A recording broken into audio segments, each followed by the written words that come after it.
கோவில் நிலத்தில் ஆக்கிரமித்து குடியிருப்பவர்கள் வாடகை தராவிட்டால் உடனே அப்புறப்படுத்த வேண்டும் என்று சென்னை உயர்நீதிமன்றம் உத்தரவிட்டிருக்கிறது. கோவில் நிலங்களை ஆக்கிரமிப்பு செய்வதற்கு அனுமதிக்க முடியாது என்று சென்னை உயர்நீதிமன்றம் உத்தரவு பிறப்பித்திருக்கிறது. தென்காசி அண்ணாமலையார் கோவிலுக்கு சொந்தமான இடத்தில் ஆக்கிரமித்து இருப்பவர்கள் தொடர்பான வழக்கில் சென்னை உயர்நீதிமன்றம் இந்த உத்தரவை பிறப்பித்திருக்கிறது. தமிழ்நாடு அரசும் வெவ்வேறு காலகட்டங்களில் பல லட்சம் ரூபாய் மதிப்பிலான கோவில் நிலங்கள் மீட்கப்பட்டிருப்பதாக நீதிமன்றத்தில் வெவ்வேறு காலகட்டங்களில் தகவல் சமர்ப்பித்து வந்த நிலையில் தற்போது இந்த கோவில் நிலங்களில் குடியிருப்பவர்கள் உரிய வாடகை செலுத்த தவறியிருந்தால் அவர்களை உடனடியாக வெளியேற்ற வேண்டும் என்று தற்போது சென்னை உயர்நீதிமன்றம் உத்தரவு பிறப்பித்திருக்கிறது.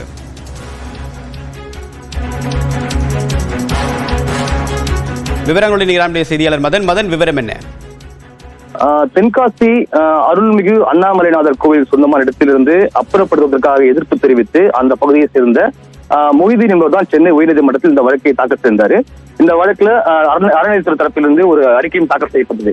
அதாவது கடையநல்லூர் அருள்மிகு அண்ணாமலைநாதர் கோவிலுக்கு சொந்தமான இடத்தை பொது இடத்தில் விற்பனை செய்ய ஏற்கனவே கோவில் நிர்வாகம் முடிவெடுத்து கடந்த 1995ஆம் ஆண்டு விற்பனை செய்தது.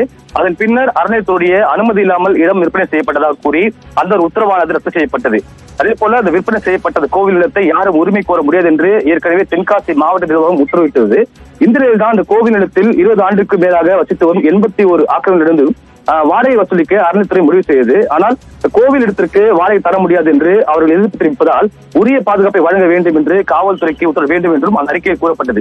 இந்த வழக்குதான் நீதிபதிகள் சுரேஷ்குமார் மற்றும் மரியா கிளாடி முன்பு விசாரிக்க வந்தபோது அறநிலையத்துறை சார்பில் அனைவருக்கும் நோட்டீஸ் அனுப்பப்பட்டது. அதில் 58 பேர் ஏற்றுக்கொண்டார்கள். ஆனால் 23 பேர் எதிர்ப்பு தெரிவிப்பதாக தெரிவிக்கப்பட்டது. இந்த ஒரு வழக்கை விசாரித்த நீதிபதிகள் கோவில் நிலங்களை யாரும் ஆக்கிரமிப்பு செய்ய முடியாது, அனுமதிக்க முடியாது, அனைவருக்கும் மீண்டும் நோட்டீஸ் அனுப்பி வாடகையை வசூலிக்க வேண்டும், வாடகை தர எதிர்ப்பு தெரிவிப்பதற்கு அப்புறப்படுத்தும் போது சட்டம் ஒழுங்கு பிரச்சனை ஏற்படாமல் இருக்க காவல்துறையும் போதிய பாதுகாப்பு வழங்க வேண்டும் என்று உத்தரவிட்டு இந்த வழக்கு விசாரணை மீண்டும் 21ஆம் தேதிக்கு தள்ளி வைக்கப்பட்டுள்ளது. விரிவான தகவலுக்கு நன்றி மதன்.